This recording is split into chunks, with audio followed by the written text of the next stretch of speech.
I want to turn to monkeypox now. It has been declared a public health emergency in the US in a move that frees up then federal funding and resources to fight the outbreak. Over the past 2 months, the country's recorded more cases than any other, over 6,600, most of them in men who have sex with men.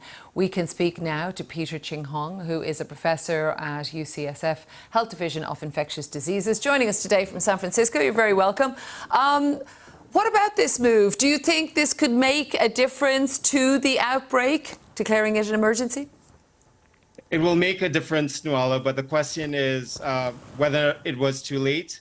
And many people are worried that too little, too late, and maybe people will asleep at the driver's wheel.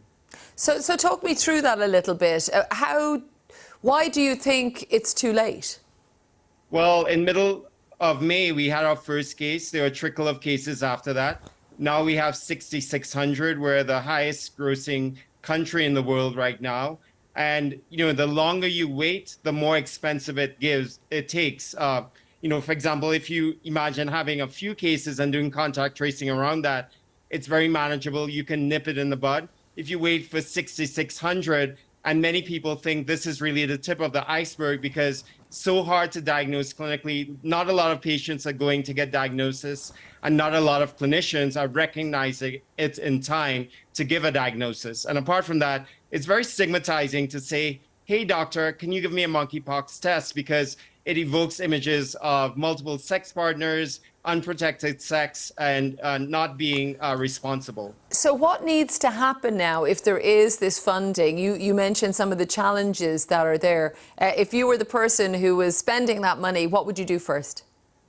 Well, I think the focus is on vaccines. Vaccines will get us out of this because of the problems in diagnostics that I mentioned.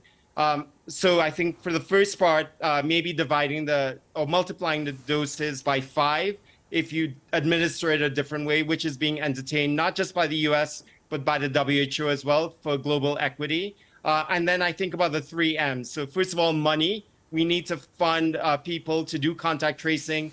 We can't use money from COVID funds legally. The second M is, of course, medicines. We have 2 million doses of tecovirimat, which is a good antiviral approved for monkeypox.